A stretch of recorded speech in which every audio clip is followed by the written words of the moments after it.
कहते हैं सत्ता की चाबी जिनके हाथ में होती है वो अपने तौर तरीके से विपक्षी दलों को मात देने के लिए हर पैतरे अपनाते हैं। कुछ ऐसा ही इन दिनों उत्तर प्रदेश में देखने को मिल रहा है। मामला जुड़ा है मायावती के इकलौते विधायक उमाशंकर सिंह से।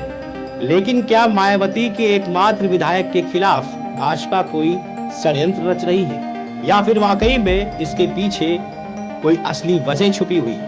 इंडिया जंक्शन की इस रिपोर्ट में देखिए सत्ताधारी की हुंकार। चुनाव आने से पहले तमाम दल अपने अपने तरीके से अपनी अपोजिशन पार्टियों पर आरोप लगा रहे हैं। ऐसे में मायावती की पार्टी पर अचानक कौन सी मुसीबत आ पड़ी है जिसको लेकर माया अब हैरान और परेशान सी नजर आ रही है। हमें कोई बुलडोजर चलाने की जरूरत नहीं पड़ी। हमने कानून द्वारा कानून का राज कायम किया। क्या मायावती के इकलौते विधायक को लेकर अब भाजपा की नजरें टेढ़ी हो गई है या फिर माया के विधायक पर हुई कार्रवाई के बाद अब माया 2027 के विधानसभा चुनाव में फुल फॉर्म में भाजपा को टक्कर देने वाली है?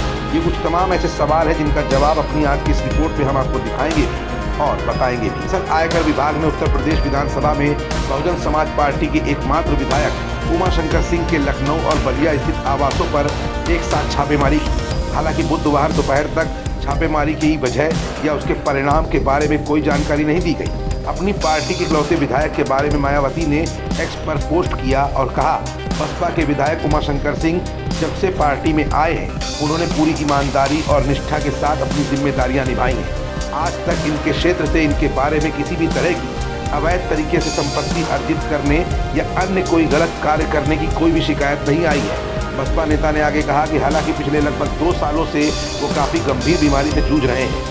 ऐसी स्थिति में आयकर विभाग को अगर इनके संबंध में कोई शिकायत मिली भी थी तो वो इनके स्वास्थ्य को ध्यान में रखकर इनके ठीक हो जाने के बाद इनसे पूछताछ कर सकता था। हम कोई इस विभाग के कार्य में दखल नहीं दे रहे हैं, लेकिन आज जिस तरह से इन पर अति गंभीर बीमारी के दौरान कार्रवाई की गई है वो अति दुर्भाग्यपूर्ण है और मानवता के खिलाफ है। फिलहाल माया का दर्द सोशल मीडिया पर उभर कर तो सामने आया है, लेकिन इसमें कोई दो राय नहीं कि माया की अगली तैयारी बड़ी और कड़ी होने वाली है। तो अभी आपने देखा कि मायावती की गर्जना अपने विधायक के लिए किस तरह से सामने आई।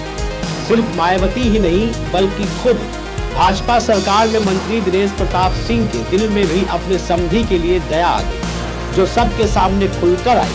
भले ही उमाशंकर सिंह बसपा के इकलौते विधायक हैं, लेकिन उन पर हुई कार्रवाई को लेकर खुद भाजपा के मंत्री दिनेश प्रताप सिंह आहत दिख रहे। मीडिया के सामने अपनी बेटी के ससुराल का दर्द सिर्फ उनकी इंसानियत को बयां कर रहा है, बल्कि कहीं न कहीं योगी सरकार से वो खफा भी नजर आ रहे हैं। हमारे रिश्तेदार श्री उमाशंकर सिंह जो विधायक हैं रसड़ा से, दलीय नीतियों के आधार पर हमारा उनका कोई रिश्ता नहीं है, एक व्यक्तिगत जीवन का रिश्ता है।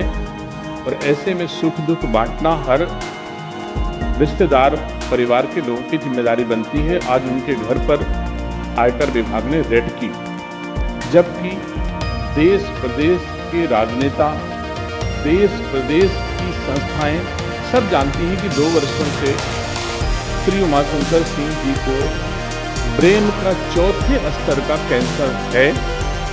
वो अपनी सांसें बचाने के लिए कभी अमेरिका, कभी दिल्ली, कभी लखनऊ 2 वर्षों से लगातार दौड़ रहे हैं और ऐसी परिस्थितियों में उनका धंधा व्यवसाय सब चौपट हो चुका है, ऑलमोस्ट बंद हो चुका है। फिलहाल आयकर की ये छापेमारी इस समय सत्ता के गलियारों में चर्चा का विषय बनी है और हर तरफ उमाशंकर सिंह की बीमारी का मामला उठता हुआ नजर आ रहा है।